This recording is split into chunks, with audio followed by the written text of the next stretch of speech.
Assalamualaikum. Bertemu lagi dengan Mimin di Bertani Cabai. Hari ini, tanaman cabai ori 212 berusia 103 hari setelah tanam. Hari ini jadwal pemetikan yang ketiga kali. Mimin melakukan pemetikan dengan interval 7 hari sekali. Untuk pemetikan yang ketiga kali ini, Mimin mendapatkan 1,7 kg dari 55 batang tanaman. Dilanjutkan pada hari berikutnya. Pada usia 104 hari setelah tanam, Mimin melakukan spray yang ke-19. Kali ini, Mimin menggunakan fungisida Amistartop dengan dosis 0,4 ml untuk 1 liter air. Amistartop mengandung bahan aktif azoxystrobin 200 gram liter dan juga bahan aktif difeconazole 125 gram 1 liter. Amistartop merupakan fungisida sistemin yang bersifat protektif, kuratif, dan preventif dan berbentuk pekatan suspensi berwarna kuning muda. Amistartop bermanfaat untuk mengendalikan penyakit bercak daun atau Cercospora capsicum dan penyakit antraknose atau Coletotrichum sp pada tanaman cabai. Kemudian Mimin menggunakan insektisida Coracrom dengan dosis 1 ml untuk 1 liter air. Insektisida Coracrom mengandung bahan aktif Profenofos 500 gram liter. Coracrom merupakan insektisida racun kontak dan lambung, berbentuk pekatan, yang dapat dimulsikan, berwarna kuning kecoklat-coklatan. Bermanfaat untuk mengendalikan hama Thrips sp, hama kutu daun, hama ulat geraya, hama lalat buah pada tanaman cabai. Kemudian Mimin menggunakan suplemen tanaman dengan merek Vitaron SL dengan dosis 1 ml untuk 1 liter air. Vitaron SL mengandung unsur hara mikro yang dibutuhkan tanaman. Vitaron SL mengandung magnesium oksida, sulfur, besi, tembaga, zinc, mangan, boron, molybdenum, buffer pH, adjuster. Berikut manfaat Vitaron SL yaitu: yang pertama, memperbarui sel-sel tanaman setelah serangan hama dan penyakit seperti fungi, bakteri, virus. Yang kedua, memenuhi kebutuhan unsur hara mikro pada setiap fase tumbuh tanaman. Yang ketiga, mencegah dan mengatasi gejala klorosis pada daun. Yang keempat, menjaga kadar klorofil atau zat hijau daun, sehingga tanaman tetap dapat melangsungkan fotosintesis secara optimal. Berikutnya, Mimin menggunakan perekat penembus dan perata merek Degue Spreader dengan dosis 0,4 ml untuk 1 liter air.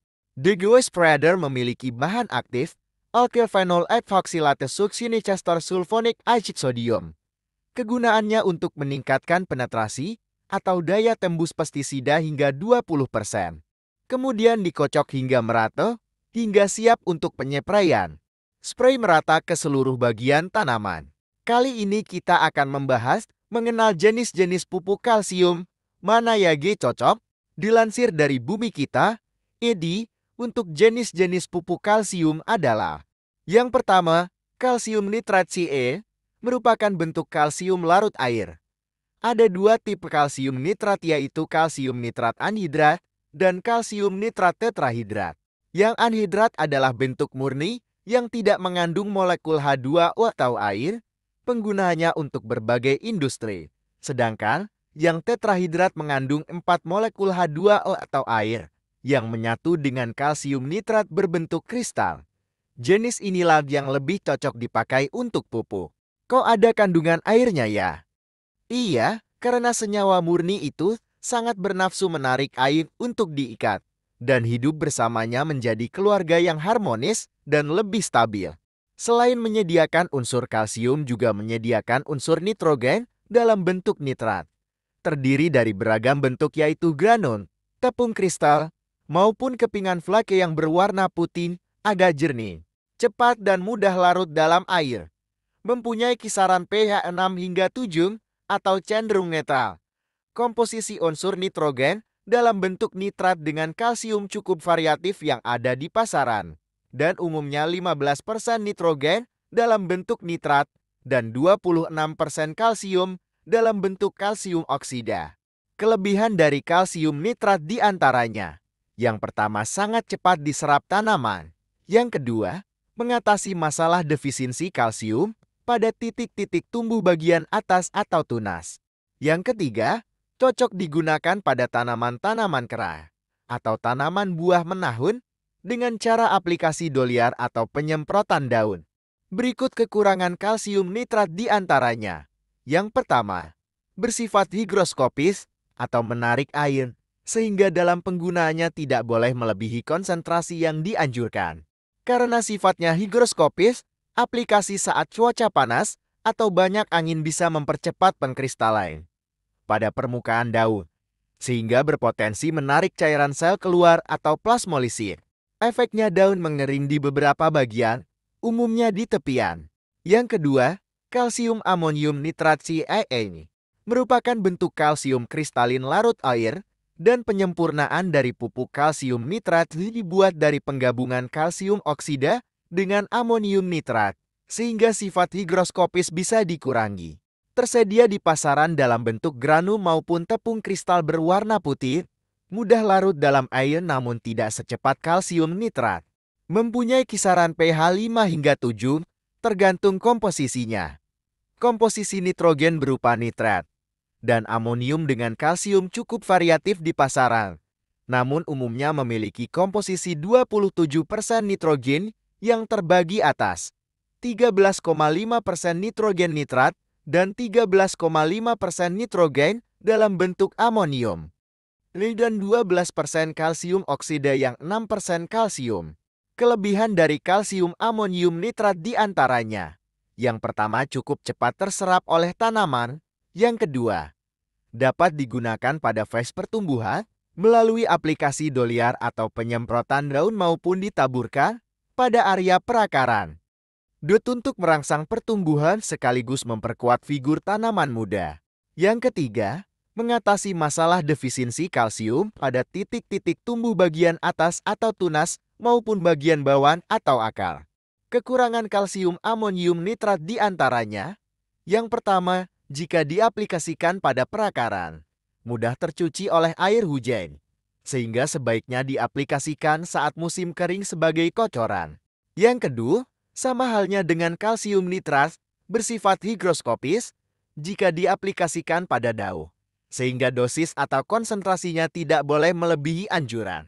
Kalsium amonium nitrat cocok digunakan sebagai pupuk hidroponik karena selain menyediakan unsur kalsium utama yang mudah larut, juga menyediakan unsur nitrogen bentuk nitrat dan amonium yang memadai. Yang ketiga, kalsium klorida Cl2 merupakan bentuk kalsium kristalin larut air. Dibuat melalui reaksi kimia antara alkali kalsium karbonat atau kalsium oksida dengan asam klorida HCl. Pada umumnya berbentuk kepingan flek berwarna putih dan ada pula yang berbentuk granul. Sangat mudah dan cepat larut dalam air dengan tingkat kelarutan 494 gram per liter air pada suhu 25 derajat Celcius. Sedangkan pH-nya berkisar antara 6-8, sama halnya dengan jenis kalsium larut air lainnya. Seperti kalsium nitrat maupun CaA, kalsium klorida juga bersifat higroskopis. Kalsium klorida teknis terdiri dari anhidrat dan beberapa hidrat yaitu heksahidrat 8 jam dual, tetrahidrat 4 jam dual, dan dihidrat 2 jam dual. Semakin tinggi angka hidrasinya, maka semakin rendah sifat higroskopisnya. Penggunaan kalsium klorida sebagai pupuk pertanian sebenarnya kurang begitu populer, karena hanya mensuplai kalsium, sedangkan kalorinya tidak banyak dibutuhkan tanaman. Kelebihan dari penggunaan kalsium klorida hanyalah pada kemudahan dan kecepatannya larut dan dimanfaatkan oleh tanaman. Alih-alih menggunakan kalsium klorida, petani lebih memilih menggunakan Ca atau Cain untuk pupuk tanaman karena ada kandungan unsur nitnya. Kekurangan dari penggunaan kalsium klorida sama halnya dengan kekurangan yang ada pada kedua kalsium kristal tersebut. Yang keempat, kalsium karbonat Ca3. Inilah bentuk alami kalsium terbesar di permukaan bumi. Terbentuk dari cangkang-cangkang hewan laut, tulang belulang hewan laut, dan yang terbesar adalah dari fitoplankton bernama Coccolithophore atau Coccolithophore. Jenis alga purba terbanyak yang mengendap dan membantu di dasar laut. Endapan batuan kalsium berusia jutaan tahun itu naik ke permukaan bumi dan membentuk pegunungan kapur karena desakan kerak bumi yang membuat lempeng samudera naik menjadi daratan. Oleh karenanya, pegunungan kapur biasa kita dapati di wilayah-wilayah tepian lempeng bumi, seperti selatan Pulau Jawa, Bali, Nusa Tenggara, dan barat Pulau Sumatera.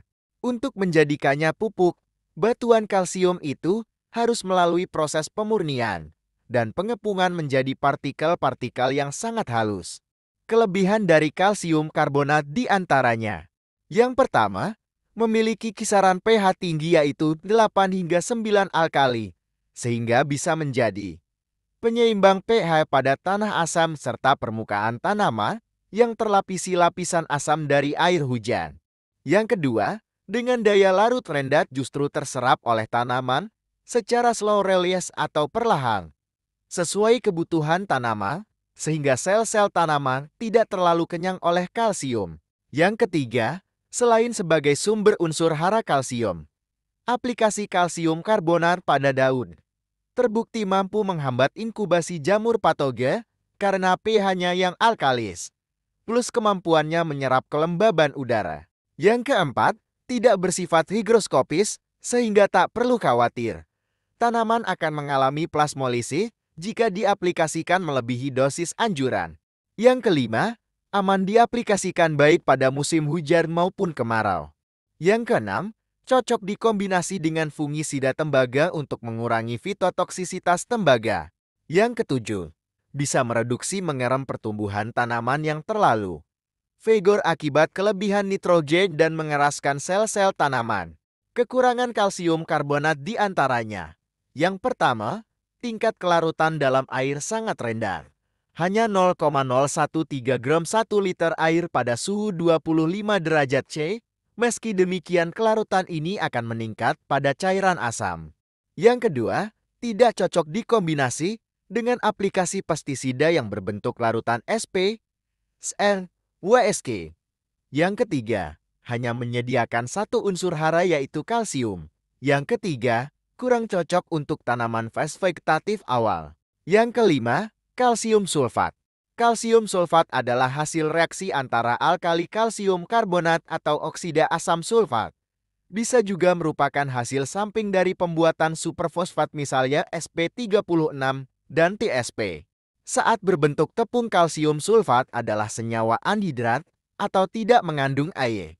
Namun saat dicampurkan air atau terhidrasi, sebagian air itu akan terikat, menjadikannya mudah dibentuk granul, flake, bahkan papan-papan dan bentuk-bentuk lain. Kalsium sulfat terhidrasi inilah yang disebut gypsum. Penggunaannya kalsium sulfat anhidrat maupun terhidrasi lebih banyak di bidang konstruksi dan industri. Namun kekinian juga banyak dipakai untuk agrikultur. Sehingga di luar negeri sana dijuluki an old product with a new use atau barang lama dengan penggunaan baru. Kalsium sulfat sebagai pupuk di pasaran dijual dalam bentuk tepung anhidrat dengan kandungan 29% kalsium dan 23% sulfur, maupun dalam bentuk granul gypsum atau kalsium sulfat dihidrat KSO4 2 dengan kandungan maksimal 26% kalsium dan 20,7% sulfur. Wow!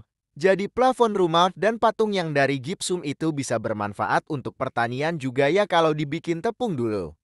Mengapa sesuatu bisa jadi toko pertanian murah? Kalsium sulfat anhidrat mempunyai daya larut 240 gram liter air. Lebih cocok digunakan pada lahan-lahan yang sangat poros dan berpasir karena kemampuannya menstabilkan partikel tanah. Sedangkan kalsium sulfat dihidrat atau gypsum, daya larutnya lebih rendah yaitu 2,4 gram liter air. Cocok untuk perlahan-lahan sawah yang biasa tergenang air. Karena sifatnya itulah barangkali kalsium sulfat lebih banyak berperan sebagai pembenah tanah atau penstabil tanah dibandingkan perannya sebagai sumber kalsium. Yang keenam, kalsium compound. Yang dimaksud kalsium compound adalah kalsium kombinasi merupakan pupuk kalsium yang dilengkapi dengan unsur-unsur lainnya baik anorganik maupun organik. Kalsium compound sangat banyak variasi komposisinya di pasaran. dengan beragam merek dagang berikut manfaat serta kelebihannya masing-masing. Contoh kalsium compound adalah kalsium magnesium karbonat. Meski sama-sama mengandung kalsium dan magnesium, perlu kita bedakan dengan dolomit. Kalsium magnesium karbonat ini merupakan hasil formulasi pabrikan yang berfungsi sebagai pupuk, sedangkan dolomit merupakan mineral alami yang lebih berfungsi sebagai pembenah tanah. Salah satu produk kalsium magnesium karbonat adalah kalsium milk, sedangkan di kelas kalsium compound organik misalnya kalsium humat dengan merek dagang Black Calcium, kalsium compound tidak hanya berbentuk padatan, namun juga tersedia juga produk-produk berbentuk cair dengan formula dan merek dagang yang sangat beragam. Karena begitu beragam, susah untuk membahasnya satu persatu. Sekian dulu video untuk kali ini. Semoga bermanfaat. Salam bertani cabai.